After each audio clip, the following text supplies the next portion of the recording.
John Edward, Nigel Farage says that Scotland's no different from the rest of the UK, except that we haven't actually had the debate on the EU yet. Well, I'd question that on various levels. I think certainly the figures we've seen show that the attitude of the Scottish people is pretty different from some parts, at least, of England. I think also the very fact that we've got devolution means that people understand where Europe fits into the picture of government here a little bit better. So I think it will be different. And of course, up here we have, out of all of the MSPs, MEPs and MPs, we only actually have two people who want to come out. But he's right when he says that Scots are just, in many cases, as cautious on immigration as people in the south of England, isn't he? Oh, sure, yeah. But then, of course, this isn't supposed to be a vote just about immigration. But it will play. I mean, I've heard from a number of people, from Labour politicians, from SNP politicians, that is an issue that plays in this European referendum campaign on the doorsteps. Yeah, it plays, but unfortunately it plays for the wrong reasons, because one, we're dealing with a historic problem in Syria, which is not something that is day-to-day normal for Europe. And two, of course, we're not part of the Schengen Agreement, so our borders are still protected. And we, in the last couple of years, we've refused up to 6,000 people entry into Britain from the EU on security reasons alone. So it's not true that we've got open borders. No, but people are clearly concerned about it if they're raising it with campaigners on the doorsteps. What can you do to try and inform them of your position on this?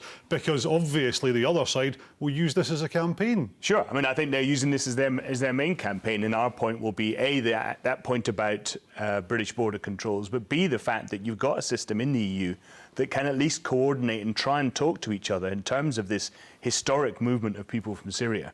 Because if it was just every man for himself... It's not just about people coming from Syria. This is about people coming from within the EU that people are concerned about as well. Well, it is, but then we've got to remember in that case that actually more people come into Britain every month from outside the EU than come in from all of the EU, and far more people come in from the old countries like France and Germany than come in from the East. So you're saying that whether we're in the EU or not, that would make no difference to immigration? Well, I mean, the immigration figures that are set in the UK are set by the British government. They're the ones who decided to put a monthly limit on to where people come from. And it's not the issue that actually the biggest group of people coming into the country are EU migrants. Now, at the Go rally, David Campbell, Bannerman and MEP, spoke about returning fishing and farming powers from the EU to Scotland. He talked about super devolution. That's the kind of thing that might appeal to people in Scotland against your campaign, isn't it? Well, it might have had some kind of form or basis or reality or blueprint around it. But basically what he's saying is if you vote to come out of one political union, there may be some knock-on effects. But there's no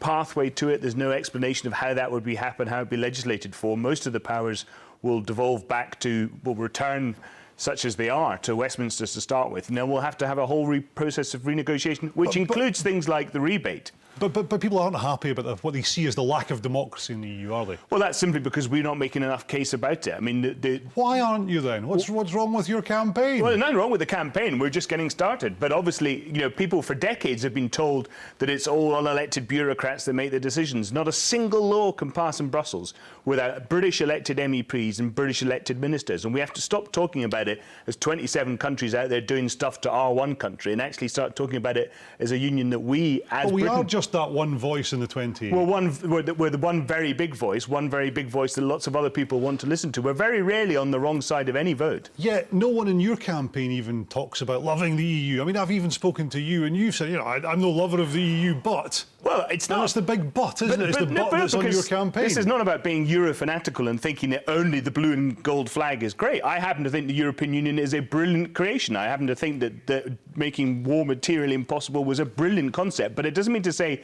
that you have to love every aspect of those politics. But if no one loves it, that suggests that vote for staying in, which is ahead in the polls in Scotland just now, suggests it's fairly soft in political terms. But then this isn't a referendum about whether you love the European institutions. This is a referendum about whether you want to remain part of that whole structure of cooperation, of rights and protection that have been built up over decades. Do you want to have that, or do you want to leave to an unknown quantity over there? That's the only choice we've got. It's not about loving this set of institutions more than, say, the House of Lords or the Hollywood Parliament. John Edward, thanks for joining me tonight.